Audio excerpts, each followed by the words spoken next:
a conduit à la confection du master plan, à la sélection d'un portefeuille de 80 projets catalytiques. Mais nous ne pouvions pas nous en tenir à les exprimer, à les concevoir, à les partager. La cadence des réformes a été très bonne et cela rend compte de l'efficacité de l'action gouvernementale et de l'efficience dans la conduite de cette action par le Premier ministre.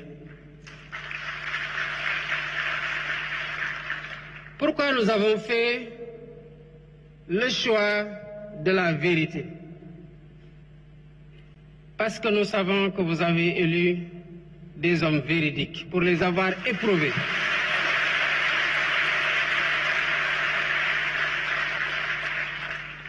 Des hommes d'honneur qui n'entendent pas changer au contact du pouvoir. Nous avons fait le choix de la vérité parce que nous avons du respect pour vous, peuple sénégalais. Nous avons fait le choix de la vérité parce que nous voulons imposer à nos interlocuteurs le respect qu'ils nous doivent en leur donnant le respect que nous lui devons.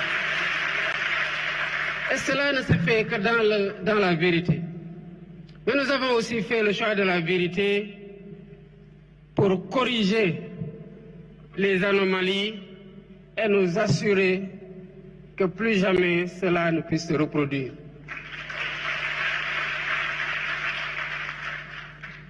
Toutes les fois que nous avons discuté avec les partenaires techniques et financiers, ils nous ont posé la même question légitime, certainement que beaucoup d'entre vous se posent. Oui, mais comment allez-vous redresser la situation? Il fallait justement un plan pour redresser la situation et c'est là toute la pertinence du plan de redressement que le Premier ministre a conçu et a présenté. Avant, quand des difficultés étaient relevées à la suite d'un diagnostic, on se contentait justement à dire que nous allons maîtriser les dépenses publiques, que nous allons faire une meilleure mobilisation des ressources domestiques, que nous allons mobiliser des financements endogènes. Oui, mais la question du FMI revient toujours. Oui, vous allez faire tout ça, mais comment, concrètement, vous allez le faire? Évidemment, il n'y avait pas de réponse, si ce n'est dinañ ko lijjanti.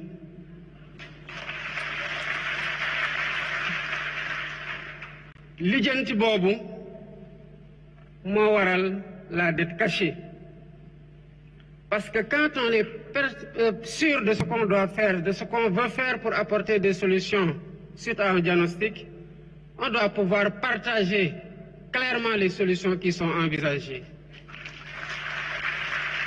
C'est cela aussi faire œuvre de transparence. Et c'est là la différence avec le plan de redressement que le Premier ministre vient de vous présenter. Toute l'ingéniosité du plan réside dans le chiffrage ligne par ligne de ce qui va être fait et qui constitue en agrégé le montant de 5 677 milliards en hypothèse basse et décliné annuellement dans les rythmes de mobilisation. C'est cela que le FMI attendait comme réponse. C'est cela que le peuple sénégalais attendait comme réponse. Et c'est cela que nous vous donnons aujourd'hui comme réponse.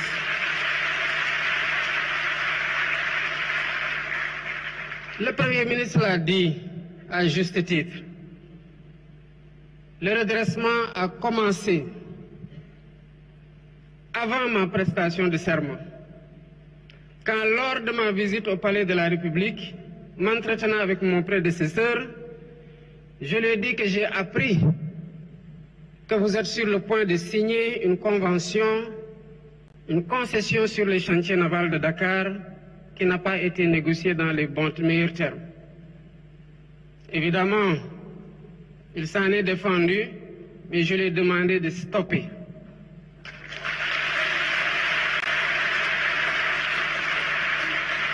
Et nous avons relancé un nouvel appel d'offres qui sera bientôt finalisé. Et vous verrez, comme vous l'avez vu dans les renégociations précédentes, quel a été le premier contrat et quel est désormais ce que nous avons signé. Le redressement a commencé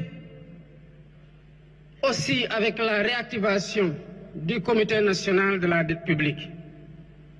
Évidemment, tout le monde se pose la question de savoir, mais comment cela a-t-il pu arriver sans que les ressorts de vigilance de l'État ne puissent se déployer?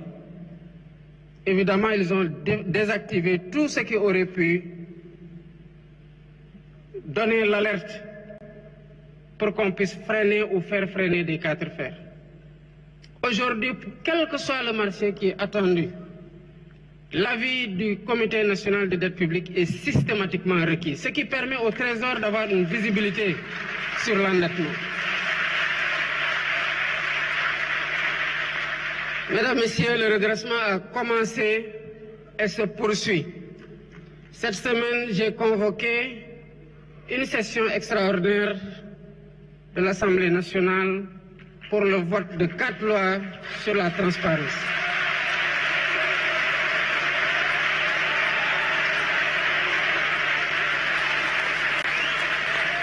Mesdames, Messieurs, je vous invite à vous approprier ces lois. Ça fait une année que nous travaillons sur ces lois pour nous assurer d'avoir le meilleur dispositif de lutte contre la corruption et de promotion de la bonne gouvernance. Et vous le verrez, peut-être que vous partagerez mon sentiment. Et Dieu sait que j'ai été particulièrement exigeant. Je suis très satisfait.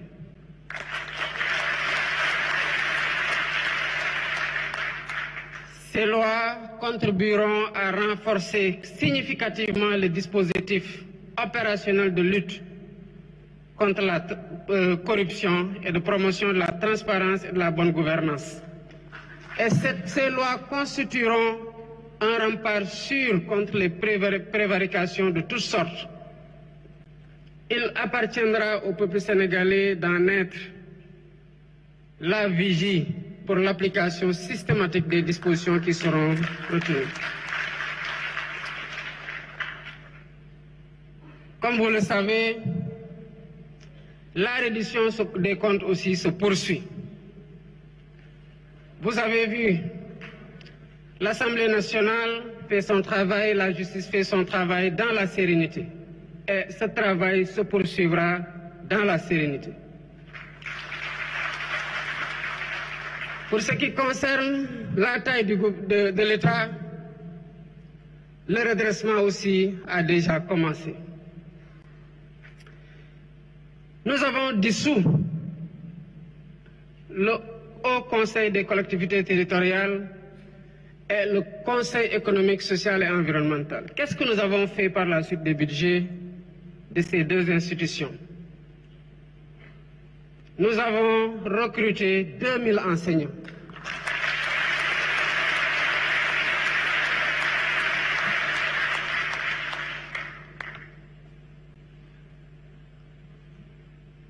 Mais c'est parce qu'on a dissous le Haut Conseil des collectivités territoriales que nous nous sommes rendus que l'immeuble qui abritait le Haut Conseil a été acquis par l'État depuis 2014.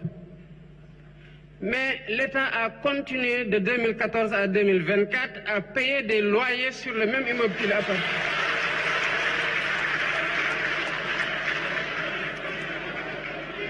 Et cela pour un coût cumulé d'au moins 3 milliards en 2024.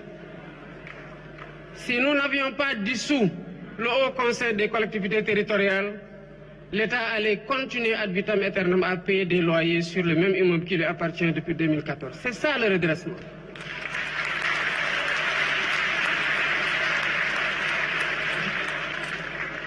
Ces institutions ont été dissoutes, mais le Sénégal continue à marcher et mieux.